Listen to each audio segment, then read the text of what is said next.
So, ukiyo-e is a style of art print that was popularized in Japan from the 17th to 19th centuries. The word itself translates to pictures of the floating world, and the floating world was like a celebration of the coming up of the merchant class.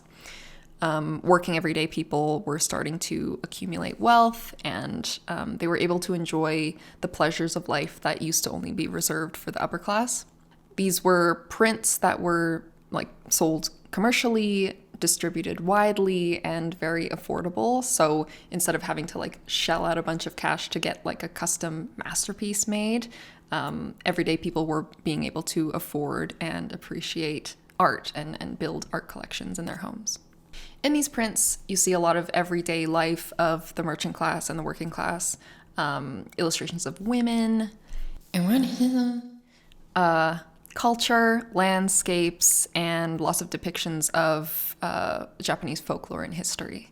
The way that they made them is with an old kind of printmaking technique called woodblock printing, which is basically what it sounds like. You take a piece of wood and then you carve like a design into it, and then you lay some ink on top of that, and then you like stamp the piece of paper on it so that the ink transfers onto the paper, and then you do that a bunch of times in a bunch of different layers until you have like a nice illustrated print. So you can make lots of prints pretty easily once you have the blocks, and it made for a very affordable kind of way of distributing art. It's one of my absolute favorite kinds of art, and directly or indirectly it has been influencing me for a long time. And as of recently, I've been starting to kind of lean into that interest a little bit more. The most famous ukiyo-e prints, which I'm sure you'll recognize a couple of these, Under the Great Wave of Kanagawa, which was commonly just known as the Great Wave, by Katsushika Hokusai. This one is, it's the one. We've all seen it somewhere. It's like internationally famous. And then we have The Plum Garden at Kameido Shrine by Utagawa Hiroshige. This one, if you know a little bit of art history, Van Gogh made a copy of this, or he made like a rendition of this print under the, I don't know if it was a movement, but it was called like Japanisme or something, where like all the Europeans were like, Japanese art's pretty cool, we like it, let's try it. And then we have Tako to Ama, The Dream of the Fisherman's Wife by Hokusai again. This one I can't show on YouTube for reasons. But if it helps, the word taco in Japanese translates to octopus. So, traditional Japanese art has always kind of explored this flat graphic style, or like played with perspective or lack thereof, especially in comparison to what the West was doing at the time, where they were, playing with dimensionality and making, representing life, like real life, as faithfully as possible through art. That, I think, is a large reason why I'm so drawn to this style. Compared to, more complex paintings, it feels very like simple and minimal and relaxed. The landscapes especially, I feel like they just capture the environments of Japan in a way that's like almost otherworldly. The shapes are simplified, but they still capture the essence of the subject, and I'm just really in love with them. My absolute favorite ukiyo-e artist is Hiroshi Yoshida.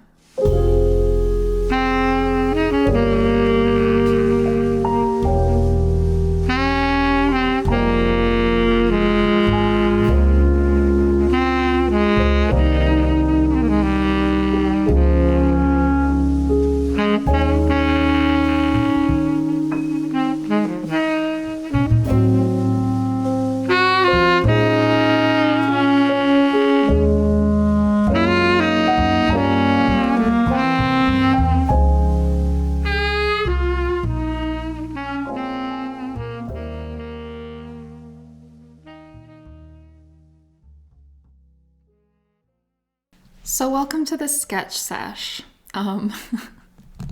Thank you for struggling through that intro with me. I promise the rest of the video is going to be much more casual and less scripty. But yeah, I thought, to to explore more of my recent ukiyo-e obsession, I would do some studies of them. So I've selected a few pieces that I'm going to be looking at, and I'm just going to do some studies of them, and you guys can watch me do that. But yeah, I've been like recently pretty interested in, you know, Japanese history and art history and things like that. I guess I used to avoid it because I don't know. I thought like I shouldn't be looking at things like that. I should be looking forward at like cool new things. But I feel like it's really important to study the historical things that interest you, so that you can, you know, learn from them and draw on them when you like develop your own style or practice or whatever. All right, so this first one is called Yoshi River. It was made in 1935. So these ones aren't like super crazy old. Not even 100 years, but still a lot to be learned. I've never really been confident at drawing landscapes. I feel like, generally speaking, people who, you know, are very strong at characters, or who gravitate towards characters, either like shy away from landscapes, or obviously, I guess, because you're not spending as much time on them, you don't get like the same amount of hours in that, you know, a dedicated landscape artist would. But that's not to say that I don't like love landscapes. A lot of the time I am like super drawn to them, but I guess it's intimidating because I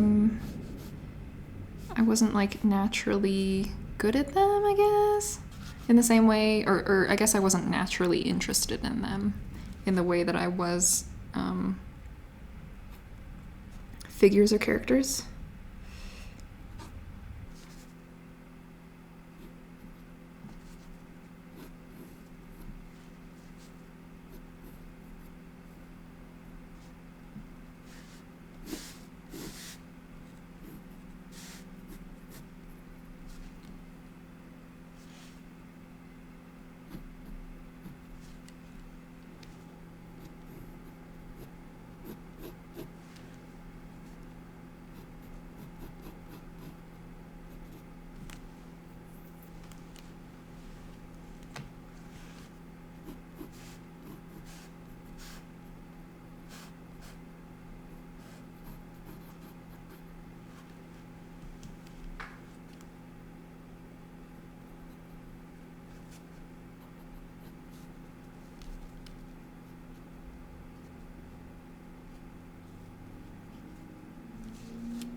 God, some of these things are so complex. And then you remember that, like, each of these shapes or each of these lines were carved into wood. And then each color is like a separate laying of the print, I guess.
right, next up I'm going to do this guy, which is called Two Egrets in Rainy Night by Imao Kainen.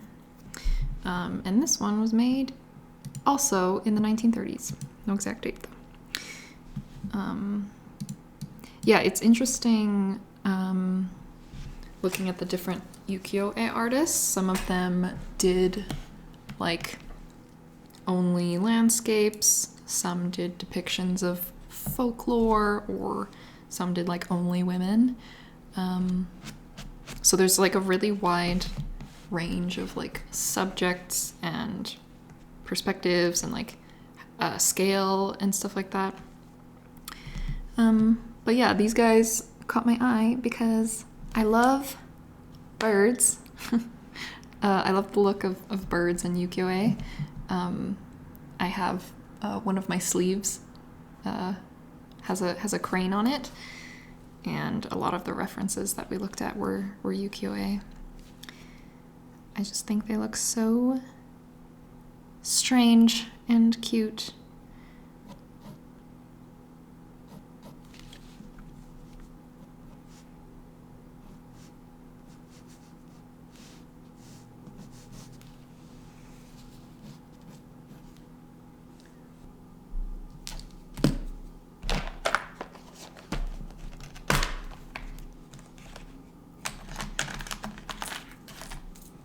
I'm using 07 B lead, which is very uncharacteristic of, oopsie, oh my god, okay, never mind. Which is very different than how, my lead preference that I had, like going through school. I would only use like harder 0.3, and I don't know, my influences changed, and the kind of look that I like changed. And so now you catch me using 0.7. Astonishing, I know. Crazy.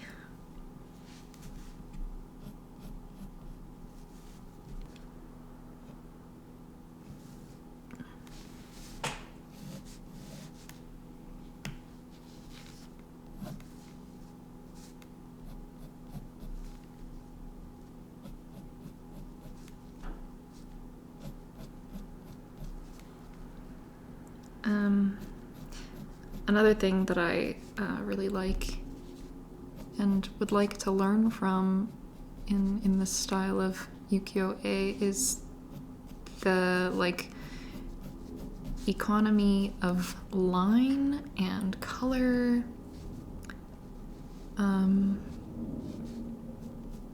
This very like minimalist approach really only puts marks down or like defines form in a way that's like necessary to describe the subject, I guess.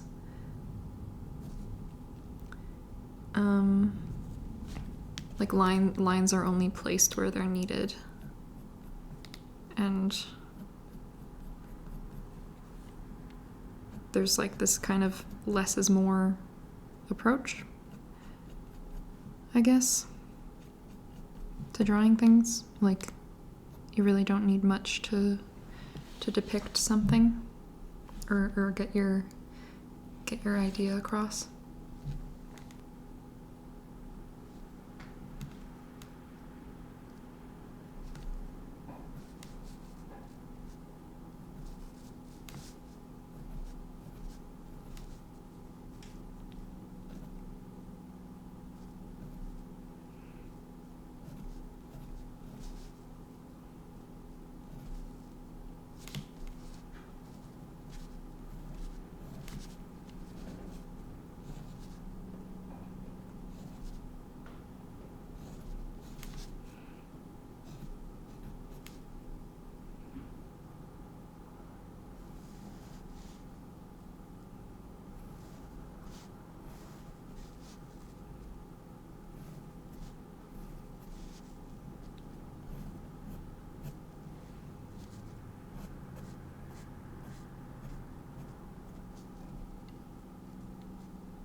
right, next up, I pulled one that depicts a woman. This one is called Newspaper by Mizuno Toshikata, and it was made in 1900.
Um, something about the line work in this, and I don't know how they translated this like kind of these brush stroke shapes onto like a wood carving.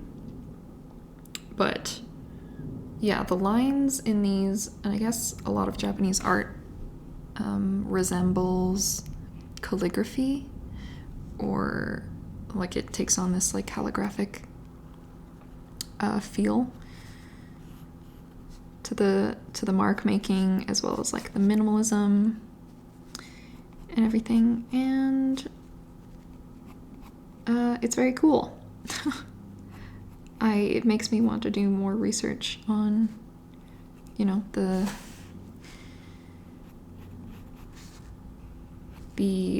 relation between those things,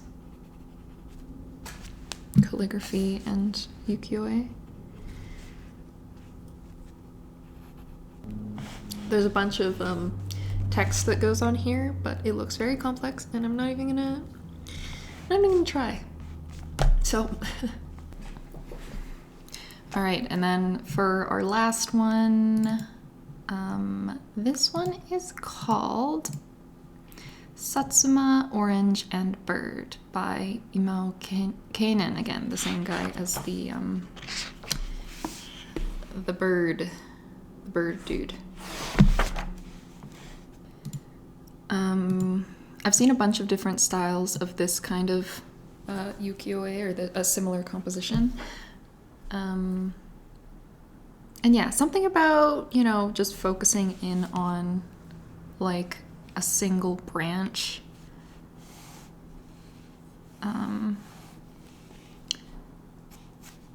Or like this very delicate scene in nature. A bird sitting on a branch. It's just gorgeous, and I love it. And it makes me want to, you know, go outside and touch grass and spend more time appreciating my own surroundings, as these artists did back in the day. Which is how, like, a lot of ukiyo-e is just drawing what you saw. And a lot of it was mundane, but there's a lot of beauty in that. I mean, look at me now, you know? Because they documented their everyday lives, I'm finding a lot of value in it 100 years later.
I like just looked out.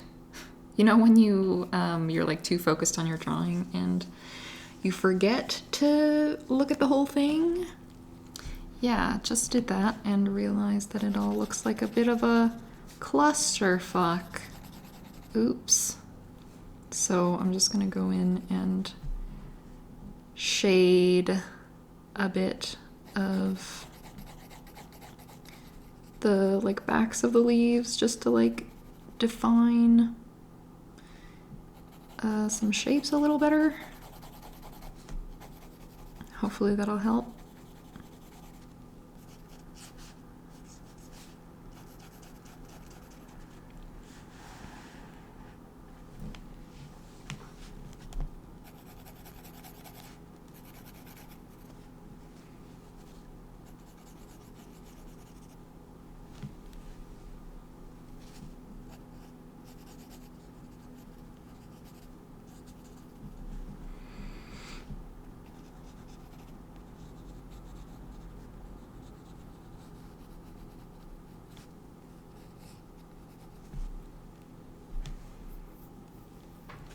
Yeah. I really like drawing leaves in particular. I feel like their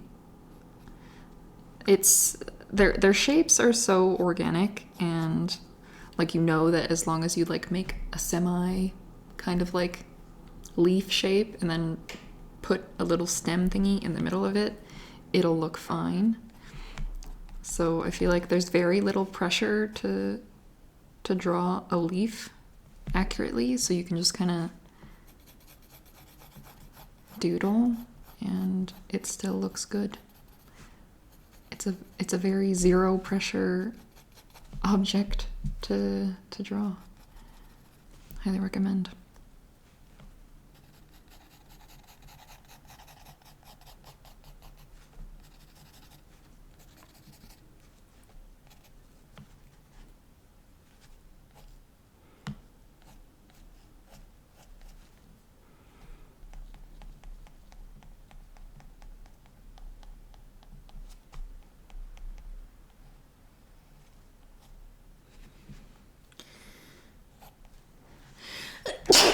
Oh, excuse me. But yeah, I think I'm pretty much finished with her.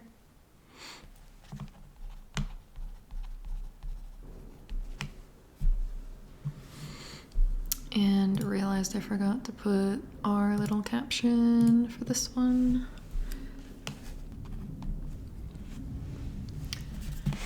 Sweet. So there we have it. Our little ukiyo-e studies. Thank you very much for joining me in this little exploration of things. I hope you enjoyed watching. I hope the sketch session was enjoyable, even though I didn't talk too much. I feel like a lot more like ASMR type sketching videos are coming out, or not just like sketching but art videos. Like it feels like there's less pressure on YouTube to make every single second of a video punchy and entertaining, which I really like. I like the where that's headed. And even though, like, you know, the TikTok epidemic is vast and attention spans are short as ever, I feel like that it makes sense that there's like a resurgence of boring content to kind of balance out the 7-second video short attention span thing. Anyways, yes, so yeah, thanks for watching, and yeah, I'll see you guys in the next one. Or sorry, that's not my thing. See y'all in a bit.